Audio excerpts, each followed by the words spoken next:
to some degree, MFA perhaps, the academic benefits outlined above would accrue to the Ivy Tower from the sudden introduction of any new science open to penetration from all existing departments. One further benefit is demindology alone to confer. It rises not from the pure, but from the applied science of demindology. Just as a nuclear physicist were not long content to let Professor Einstein and his interesting equation remain a scribble on a blackboard, but felt impelled to grasp the sorry scheme of things and shatter it into bits, just as professors of dramatic expressions could not resist while Stalinski's dicta were mere program notes, but had to translate them into English and into action and fill our theaters with mumbles from their hearts, or mumbles from the heart, just as well. Well, you have the idea. Just so. The revived science of demindology must bring in its train the art of demindology. From the austere lecture halls, the scientists will move into the marketplace and heap up bundles of sticks. There will be examined more fully than ever the stakes we have in education. What levels of meaning will be revealed in the old college watchword, "Oh, rickety racks," and in the refrain, "The axe, the axe." Oh then, what mad pursuits, what struggles to escape, what wild ecstasy. The proper subject of study is study. It's just so. What hitherto hidden meanings will be found in the physical sciences and in their practitioners when both are studied by the practitioners of humanities in the light shed upon demindology? What unsuspected depths will be revealed in the physical education and subsidized football when we are studying demindologically by all the other faculties? What alarming insights will be gained about the liberalism and the liberal arts when the subject is examined impartially and demindologically by a fundraising president and his nervous trustees? Competition is the soul of progress, and never more soulful than when the chips are down. Fallen where they may, and everybody knows that he is praying and playing for keeps. Demindology stands ready not merely to meet the crisis in education, but to usher in an era of progress, undreamed hitherto or hitherfore. The revival of learning is at hand.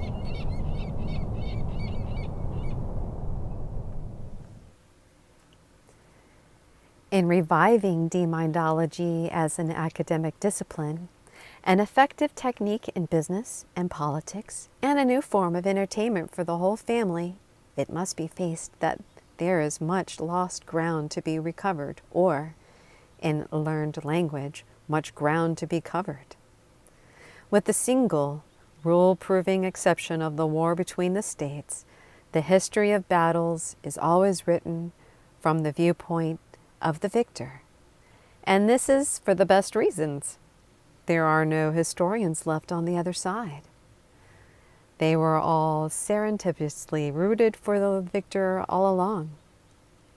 The decline of demindology suffered the common fate. The annals of the Old England and the Old New England are full of the triumphs of demindology, but for the period of decline, records are few, and those are few rather spotty ones too.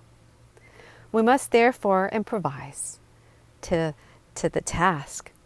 It is a project of ourselves imaginatively into the melancholy epoch of the Untertag of demindology, and find that the reason for the decline. We can begin no better than with a short eclogue of demindisms, considered as an endowment of life in the country. There is In America and elsewhere, a whole literature, stories, dramas, poems, novels, songs, and familiar essays, as well as paintings, statues, drawings, prints, photographs, and moving pictures, to say nothing of the symphonies, ballets, chorales, oratorios, and operas, and hoedowns, and even political platforms, real estate brochures, and outdoor advertising based on the proposition and the proposition that the devil lives in town, and that on its core hourly life in the country is just dandy. Two explanations suggest themselves in the natural order. The key to this overwhelming testimony may be found in the subtitle of one of the most effective pieces of the testimony. The witness is Beethoven. The piece is the sixth, the pastoral. The key title of the first movement, The Awakening of Joyful Feelings Upon Arrival in the Country. The conclusion is clear. Beethoven had his joyful feelings awakened precisely because he was arriving in the country.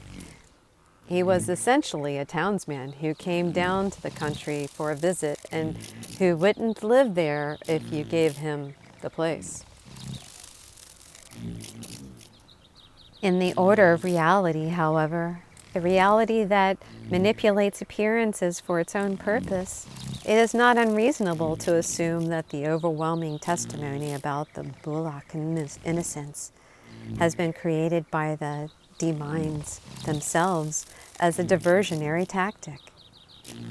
For the testimony, while unanimous and offered by some of the world's best-loved artisans and businessmen, is false. The apprenticed demindologist, on first looking into King James Demindology, receives one overpowering impression. It is so fiendish in the country. From Pan himself skipping about in the vine leaves to the days of good King James with his tales of cows that won't give milk and demindically managed blights on the crops, the record is clear. When the D-minds prowl, they prowl in the country. Many reasons have been given for the marked preference that D-minds have historically shown for the Bosky. One thinker has it that the D-minds naturally assail the strongest front of the angelic opposition, the city having long been theirs without a fight. Another attributes to the D-minds something of Beethoven's joyful feelings. Raised in the city, the poor D-viles rushed off to the country as soon as they could manage it, and since there is no off-season in D-mindic activity, the countryside, demindicologically speaking, early resembled a kind of Cape Cod without winters. Invariably, such views stems from the observer themselves partially in the country, often rural clergymen who have failed to get a living or received a call in a desirable city parish. The truth must be sought elsewhere.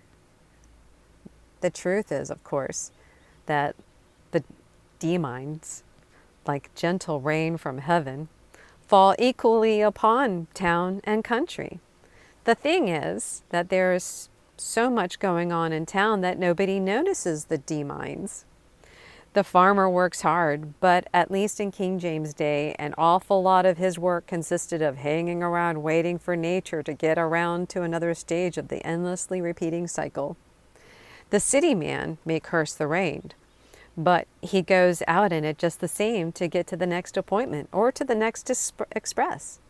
The farmer, waiting for nature to make her move, has the leisure to think about unwelcomed rain and thus discern the D-minds. The town exists night and entertainment of all kinds and in the depths beyond survey. Entertainment in the country? When you've seen one quilting bee, you've seen them all. The main attraction of life in the country is the wealth of idle hours and the luxury of the minds and idle hands. We all know who finds work for them. Malice, too, is a factor in demindism, as it is in demindology. The whole field is rife with opportunities to express malice, from the initial pranks with the cow's milk, yield to the final drowning of the demind in the ducking pool. Again, the chance for malice has a peculiar attraction in the country. Such opportunities are never rare in town. Once we grasp the essential rusticity of the demindism, we see at once why the old gang has fallen into evil days. There isn't any country anymore. That's all been subdivided. The very modest requirements of a bog and a swamp were once used for the witches' Sabbath and now house 100 families. There aren't any cattle to inflict with the murrain, and if there were, nobody knows what a murrain is. It is generally thought to be a pile of gravel brought down by the glaciers. Conjure up a storm in the country, and the only person you heard is the greenkeeper. Out in the real wilderness, kept by that way by stiffing zoning ordinances, the landed proprietors all out visitors. Really, they're by chance, not by need. Start any jiggery pokery with the martini pitcher, and they'll just move back to the town. The most telling evidence of the anti-demindological transformation of the countryside into the blighted area where wealth accumulates and men decay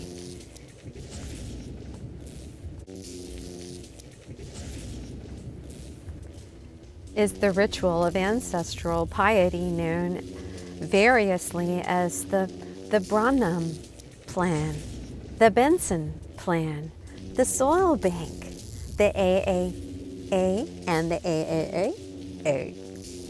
Plowed under. There is a covering rationale for all this and even a highly stylized convention of debate about it. But it's pure piety and the biggest breach in the wall of separation between church and state, since first we put "In God We Trust" on our coinage. In their worst decadence, when they were mixing free love with Greek love and getting freaks, Romans were impelled to maintain as a gesture to the past virtues and at considerable expense to the state, the elaborate institutions of the Vestal Virgins, known later in history as the Lays of the Ancient Rome. Similarly, we urban Americans, at appropriately much greater expense, maintain our, out of pure nostalgia, an elaborate system of what we call agriculture. Though we know very little well that the benefited farmers are businessmen, like ourselves, who have solved the parking problem and who, besides reading, is not the Farmer's Almanac but the Wall Street Journal. Against such an agriculture, what chance has classical, rustical demindism? None at all. Curdle the milk or frost the crops, crack the earth or spin the cyclone, these latter-day victims have a sovereign remedy against all evil, an exorcism efficacious, a cure that never fails, more money from the taxpayers. Amid the encircling gloom, one ray of hope appears. More than hope, there is a clear promise of the return of the demindism in our day, and with it, as the day follows night, demindology. This happy circumstance derives from the well-known anthropological phenomena of cross-cultural influences, which means, among other things, that when one person conquers another, the conqueror is to some extent conquered by the vanquished, or vanquished by the conquered. Choose one. What happened to the Romans when they rolled over the Greeks has already been mentioned. More recently, in 1066, in fact, the Normans conquered England and became the English. More recently still, only yesterday, it seems the Americans, in rapid succession, overthrew Mussolini and took up pizza, sank Hitler in the corner bunker and unleashed the Volkswagen, and set the rising sun, only to set themselves to writing haikus under the bamboo tree. Inevitably, the same thing is happening in the town-country, cross-cultural situation. The farms may have gone urban, what with the coaxial television and branch office of Merrill Lynch, Pierce, Fenner, and Smith, but have you seen the city lately? The suburbs alone would amount to a substantial rustification of city life, but there is more to come. Under the auspices of municipal governments, state governments, the government of the United States, and the Downtown Merchants Association, the American city is moving into the urban renewal, an organization or an organized plan for having grass grow on the streets. The scheme is aimed at the revival of trade. What it will achieve will be the herbs garden. Where you can have a garden, you can have crops. Where crops, a blight. Where blight, the demind. And where the deminds, there's demindology.